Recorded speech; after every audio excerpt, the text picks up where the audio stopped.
Hello and welcome to the All 12 Signs video series for the Aquarius full moon that's happening on the 19th of August 2024.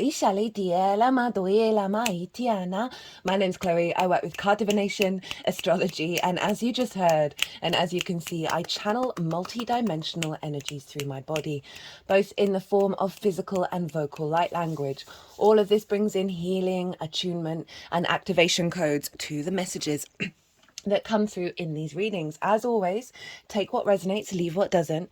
I am reading for Gemini in this video, so let us begin. Gemini rising. How you doing, Gemini? So I read for the rising sign. So for those of you who have Gemini elsewhere in your natal chart, look to the house that it's in, the themes of that house, and you want to apply those themes along with all the other meaning you've got going on in the sign of Gemini to the messages come through. Sorry, it's Wednesday, it's Mercury's day. I'm going to expect some mishaps in the words with this retrograde. It's as if that Gemini energy from your natal chart has now energetically moved to the first house. So the astrology for the rising sign will always link in. You've just got to add on your own natal chart meaning on top of it. Now, first off, just want to say that I'm not doing these readings in the normal way that I do so. I'm pre-shuffling for all of them. For regulars, you know, if you've watched the last couple of transits, there's been a big thing that's happened in my life. A cat has disappeared, and been working through, obviously trying to find the cat and working through lots of layers of difficult emotions. And my energy's been really low, really flat. But I still really wanted to get these messages out. So I've been just conserving the time and my energy and trying to respect that. And as well as obviously wanting to come to the desk and get these stories out, especially with this moon. This moon is wild. And so that's why I've pre-shuffled. There is a competition. All the details are in the description box. You can enter as many times as you like. There are 3 readings up for grabs, and the end date is on the 29th of August, which is my birthday, and I really wanted to give back with the solar return. So let's get on. There's a lot going on with this moon, and this is one of the most intense moons, and the lead up, the week that we're in now, the week following it, we're going to see lots of catalytic energy around, right? This can be internal as well as external. The extent in which this is going to affect you is all going to depend on your chart, right? And what's going on in your particular solar return, your perfection year, all of that. But there are lots of squares and lots of oppositions with this moon. It is wild. This is the midpoint of the Mercury retrograde. That's obviously super significant for you, Gemini, because Mercury rules your sign, and so whatever Mercury's doing is always influencing and upgrading your energy. I'm just going to pause for a second. I do apologize. Sorry about that, Gemini. So yeah, midpoint of the Mercury retrograde. And so the Sun and Mercury are conjunct each other at the time of this moon. This is when we get downloads, clues, help around what the next stage of the retrograde is going to be. So we always get a lot of synchronicities, downloads around this time. And then it's a full moon, and that's when we have a lot of things being revealed as well. So the moon is over in the sign of Aquarius. What house is this in for you, Gemini rising? Well, it's your 9th house. It's a fellow air sign. This is all about perspectives, your morals, your ethics, your philosophies, your connection to book, religion, source, your unconscious, nature, science, whatever it is, whatever the many matrices that you are aware of, that you understand you're connected with, that are bigger than you, but you're in within all of that. Is how you think about society and how you want to be and how you figure things out. It's about mastery of something, teaching, because it's all about sharing perspectives. It's about going and living somewhere that's unfamiliar to you for a longish period of time, often linked into foreign travel in order to broaden your perspectives. It's traditionally called the House of the Gods. So it's these big ideas. So you've got a full moon here. Now, full moons represent an ending of a particular part of a cycle. They represent this element of completion, right? There's illumination here. We can also get triggers come up because the full light of the sun is shining over the moon, which represents our unconscious spaces. If triggers do come up, and it won't be that surprising given the amount of squares and oppositions, which I will get into, that are happening or in the lead up to the full moon, on the full moon itself, there's so much nuance to this astrology that is wild. You couldn't make it up. It is such a perfect representation of the magic of astrology. So triggers, right, where the moon represents our unconscious, our emotional body, our intuition, whether our needs are being met or not, how to give and receive nourishment. So any wounds around that in regards to your perspective, perhaps feeling disconnected from the world, disconnected from God, right? Perhaps your perspectives, you don't get much resonance when you share them. There may be some difficulties around that, of being truly able to vocalize and understand and figure out who you are in regards to everything else in the universe. Now, if there are triggers coming up, just know this is helpful in order to figure out, okay, well, what do I need to focus on over the next 6 months? Because we always get the light and the dark, the polarity of the universe can show up quite strongly with a full moon. And it's also where we get a download that will then unfold over the next 6 months, that we're then working with. So there's a real elevation around your perspective. So, full moons can represent heightened intuition, all of a sudden feeling like your needs are being met, that you're getting the nourishment that you want. You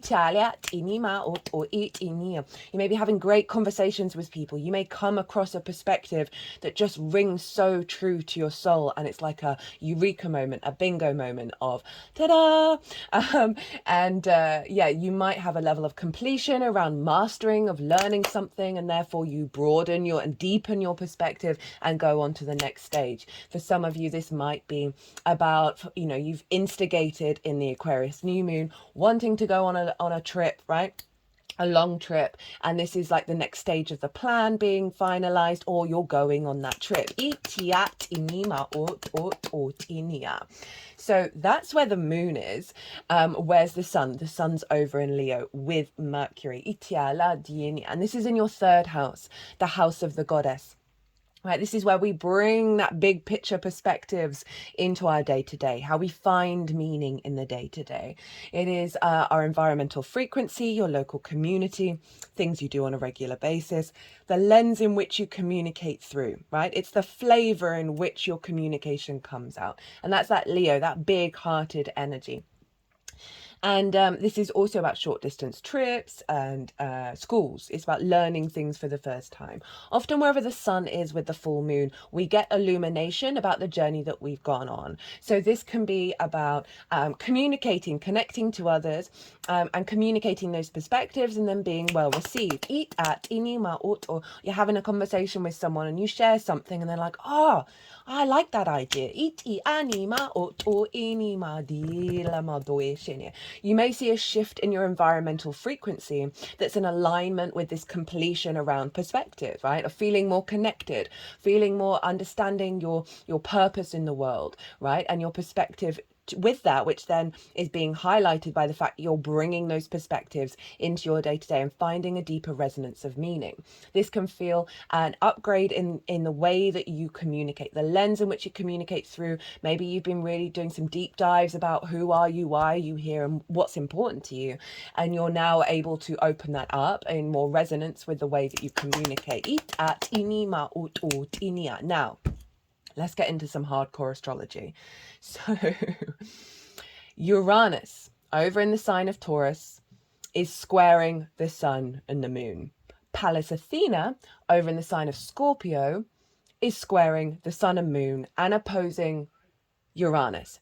Now, squares and oppositions, they are hard aspects. They involve challenges. They can have difficult energies within them. They are ruled by Mars and Saturn respectively. Saturn rules the opposition, which can see separation, isolation, feeling very disconnected, feeling like something's impinging on your authority. There's a sense of hard work and all of that. But Saturn's also commitment, integrity, and legacy energy. When we have it in balance, that's when we get in our adult Saturn power, and we are able to harmonize both sides of the same coin and get them to work together for your legacy energy. So that's the oppositions. Squares ruled by Mars, right? Obviously, god of war, conflict, drama, frustration, winning at all costs. Now, the flip side with a square is manifestation in the 3D, because Mars is the builder, our motivation, our drive, our action, our passion, our instincts. And so this is where we are building in the 3D. Hard aspects, conjunction, opposition, squares, are where we see things show up in the 3D. We've got all these squares going on.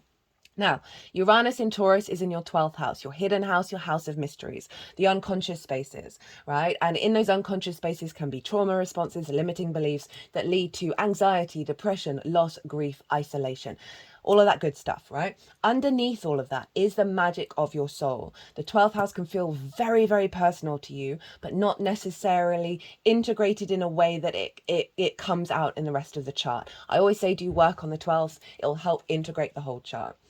So that Taurus energy, that connection to your body, the feeling good, right? That's so your physical senses. Uranus has been there for a while, really liberating your soul around mental health, around a sense of grief, around your connection to your body, and releasing the magic of your soul. There's no getting around that. That's the long-term transit of Uranus being there in the 12th. It's squaring the sun and the moon. So Uranus can have sudden light bulb moments, sudden things shifting, sometimes tower moments. Even though towers linked into Mars, I link it into Uranus as well, because it's clearing the path, it's breaking the chains, and sometimes that can be disruptive. Okay, so be mindful that we've got that energy going on from your 12th house. You may see sudden reveals of a trauma response or a limiting belief that you didn't quite have the full conscious awareness around, perspective of your intuition and the vision in your day-to-day of, oh, bingo, that's why I communicate in that way. That's why I can't quite connect to my environment. That's or whatever it is. There's going to be some shifts, some sudden things being revealed with this full moon.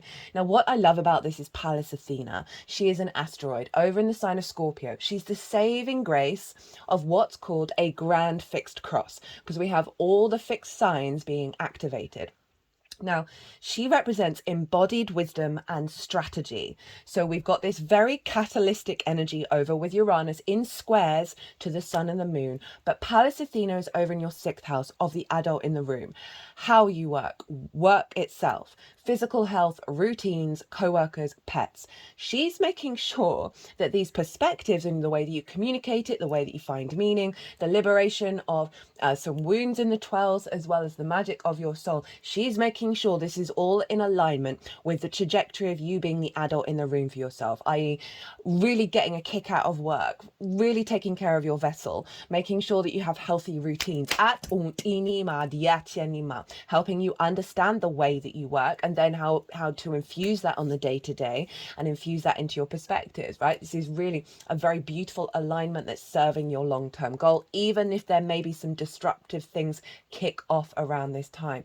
Just know with all these squares and oppositions, and there's another round to go, that it's like a dust cloud. It's like kicking dust up in order for it to settle and then see the path that you need to walk, right? And how to then build with all the breakdown from the new energy that comes through with all that breaking down in order to work with the new timeline and build in the new timeline. Now, the ruler of this moon is Saturn. Saturn traditionally rules Aquarius. So whatever's going on with Saturn is influencing this moon.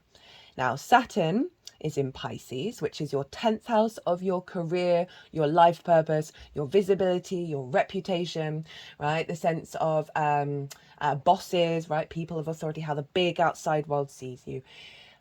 Almost exactly by the minute, so exact degree, almost exact minute, is squaring Jupiter in your sign, Gemini. Now, this is significant just generally because it's a big deal with all the other squares going on. But Saturn and Jupiter come into conjunction, so they initiate a new beginning every 20 years or so. It's called the Great Conjunction or the Great Conjunction. And the last time that happened was around the winter solstice or the summer solstice, depending which hemisphere you're in, around December 2020 in the sign of Aquarius. So this is the first hard aspect, right, between Saturn and Jupiter since that conjunction. That conjunction was the first in air signs for over 200 years. We've been in earth signs with that great conjunction. Think of the Industrial Revolution. That's kind of like the bigger energy of what that represents, of building in the 3D. Now we're in air.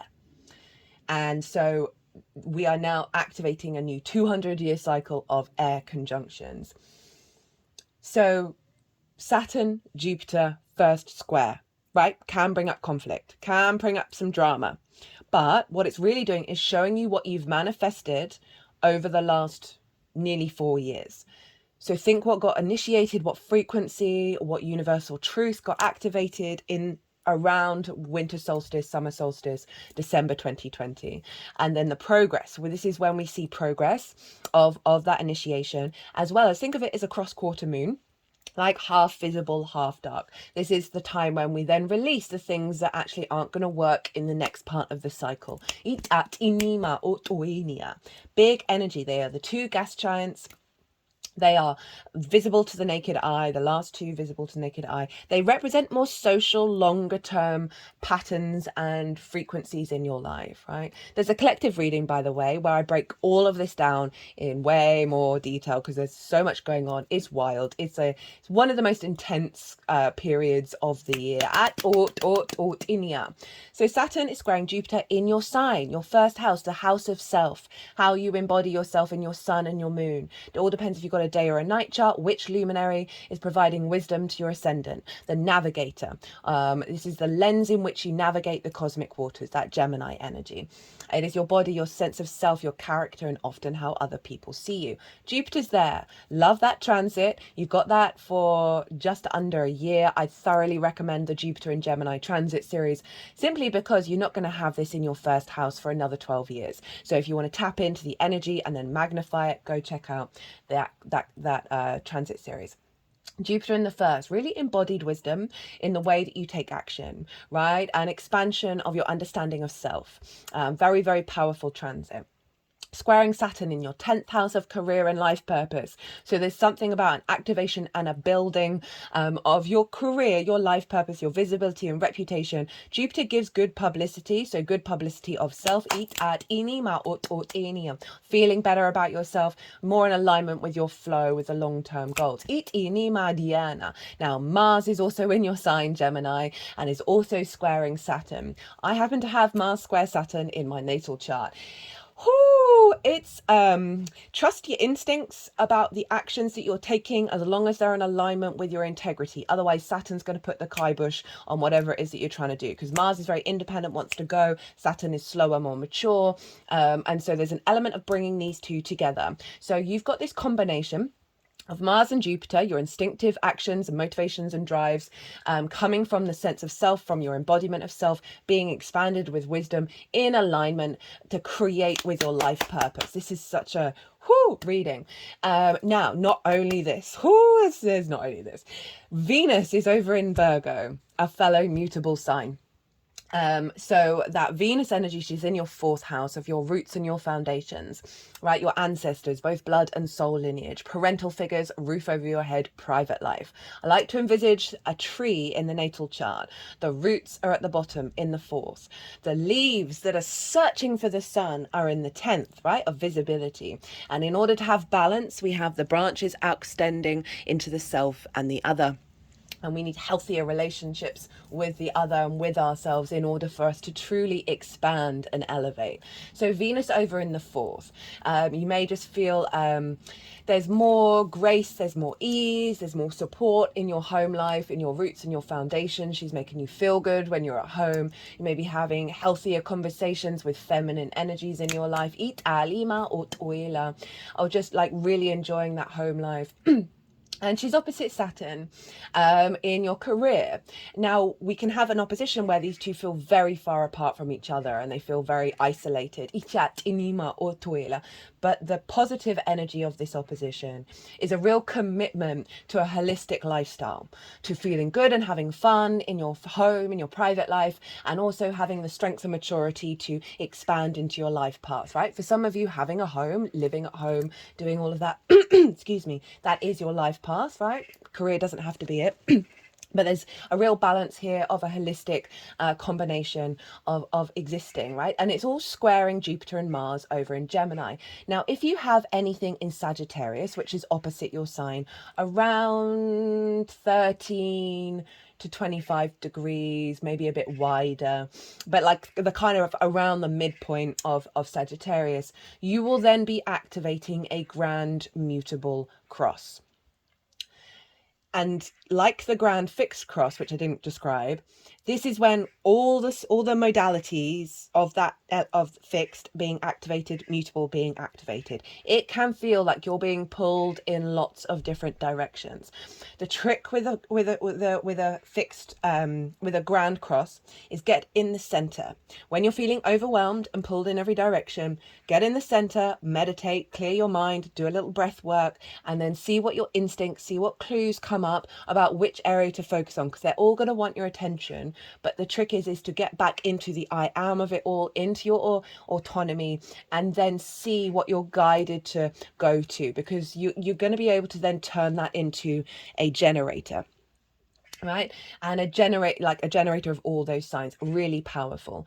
So what I love about this is that fixed energy, fixed keeps going. It's very loyal. It can be very stubborn, but it's very like, I'm going to keep on going, right? It's more the long-term stability in your life. So we've got this big grand fixed cross around that, that is giving structure, but then this mutable energy is giving us this understanding of the long term, but allowing ourselves to be flexible and adapt and change, right? And so that's really important, that dynamic of the constant and the change. It anima. If you don't have anything around that space in Sagittarius, you're getting what's called a T-square. So the opposition between Saturn and Venus of your life path and your home, with Jupiter and Mars at the bottom of the T. The release point of a T-square is the bottom of the T. So this is through your own embodied wisdom, through your instincts and your actions. You are going to get a lot of resonance of being able to create a holistic life. Have that as an intention.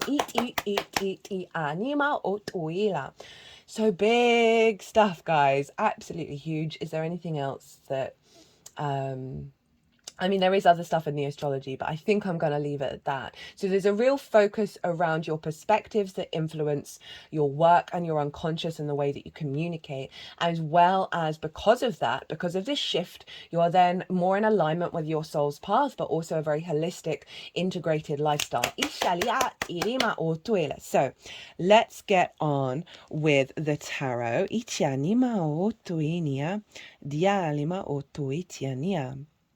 Dina. Okay, so look to where your sun and your moon are in your natal chart. Look to the themes of the houses that they're in.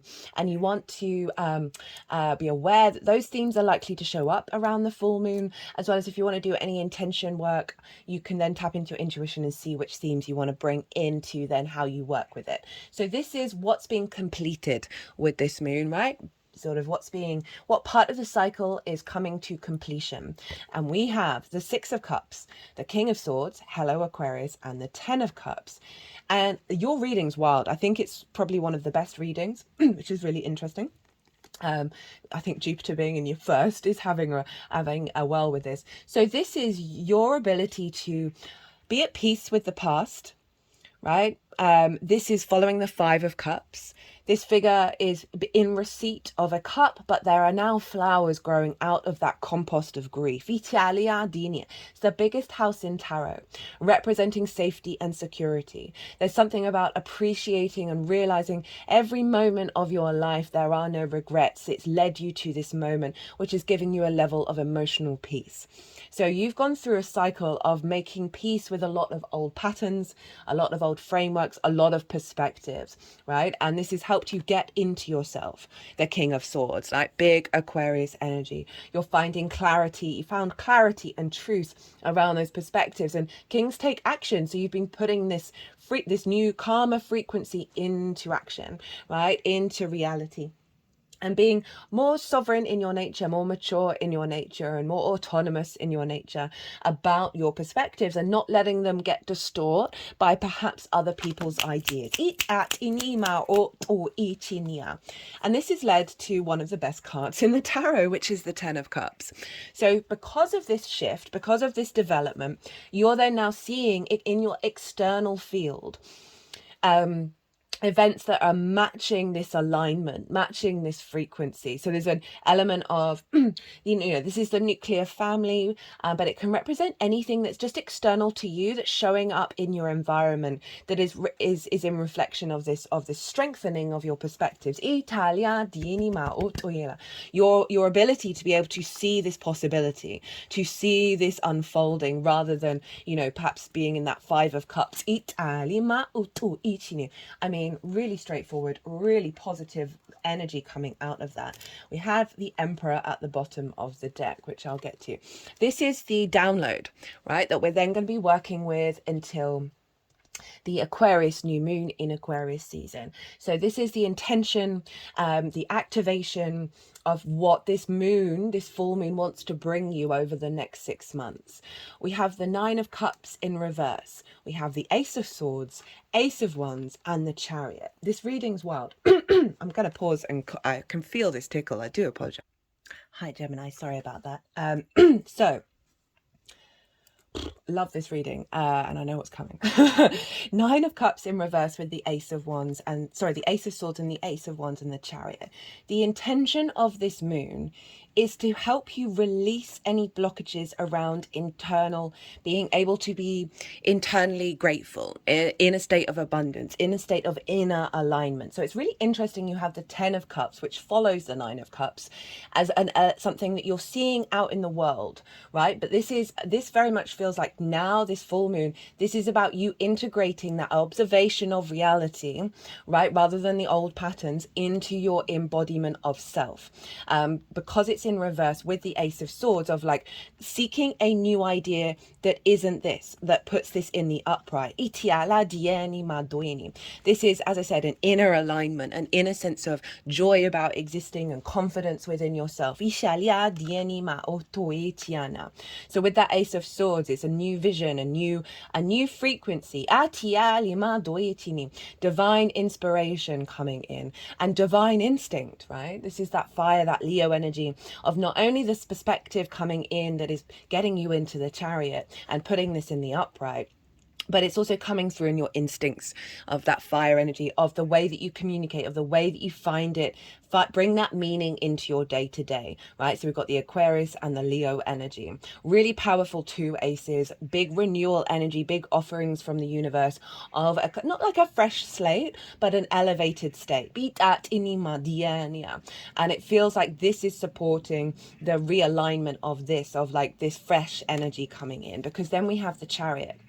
Now, the Chariot is Cancer's card, and obviously Cancer is ruled by the moon. And this is all about moving through the world from a place of victory. I see this is like an upgrade of the Six of Cups, because the charioteer understands that every experience it's had has been a resource that it can use as it moves through the world in a place of victory. It's not about trying to control anything, right? And hyperplan and overanalyze. There are no reins. It's about, there's an element of surrender with the Chariot. We have the yin and the yang in balance with each other. We also have the lingam and the yoni and the wings of spirit representing the Lover's card, which is your card, Gemini. So there's integration of the masculine, feminine, and spirit, as well as, utilizing the stars and astrological symbols and all of that energy. So the Chariot is then able to move through the world with this elevated perspective, and it's giving you a sense of release, a sense of surrender and ease, rather than, that King of Swords can be a little bit uptight, can be a little bit stubborn, my way or the highway. And I love that the Chariot's come in and elevated that King of Swords, of releasing a little bit of restriction and tightness around that is then bringing in more flow into your life, right? Think of those perspectives of your day to day, right? And the more that you're doing that, right, think of the Chariot is also your second house of your skills and your tools in how you manifest and bring in regular income. So there's something around that career life purpose, as well as how you value yourself. That's also the second house of an elevation of that. That's meaning that you're able to prioritize areas of your life in a really healthy way. Remember, this is all about alignment. The Emperor at the bottom of the deck. This is your sovereignty energy, your divinity, the King of Kings, right? Knowing that it's about your experience, how you learn. It's not about what anybody else is saying, what anybody else is doing. It's about trusting in your instincts, trusting in the maturity that's developing, right? Remember Pallas Athena over in the sign of Scorpio, of physical work, how you figure things out. So I meant physical health, work in general, routines. There's a real strengthening of your frequency where you're very confident in the steps that you're taking, right? Also, Aries, very impulsive. It's not necessarily about the planning. It's about a frequency within you that is elevating your environment and the actions that you're going through. How to amplify this energy, how to work with it, right? We have the Five of Swords, the Empress, and the Two of Wands. Now, this combination of cards, it just screamed at me, and I always try and go with what my instincts are connecting to, is to contemplate on this, right? We had that Nine of Cups in the reverse, and we've got the Five of Swords here. Now, this feels still like there's a bully in your room, right? There's a bully in your mind. There's a perspective that's a bit of a bully. There's also the capacity of falling into victim mentality, right? We are both the bully and the victim. It's very rare that the bully was not bullied in the majority of cases. They're winning the Three of Swords. So there's something about dynamics around perspectives, communications, that air suit, and with the ninth house of perspectives. And I feel like it's quite personal, that there's something within your psyche that's kind of getting in the way of the flow of the ease, that's blocking that Nine of Cups.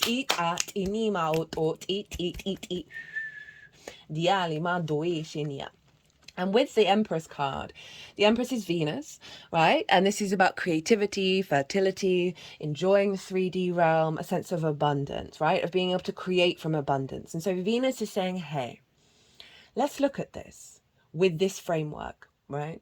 With this sense of love, of connection, of harmony, of wanting to bring things back into harmony, wanting to bring your ecosystem of perspectives back into abundance.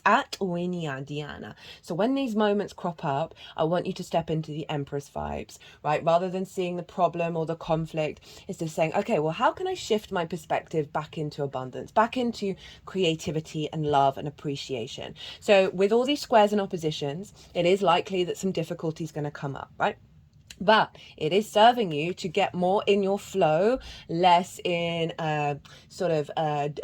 conflict and discord, right? Not everything needs to be a fight, right? Make love, not war. And then the Two of Wands. This is acknowledging that you are getting the lay of a new land, right? With this new frequency that's coming in. Remember, think of those two aces.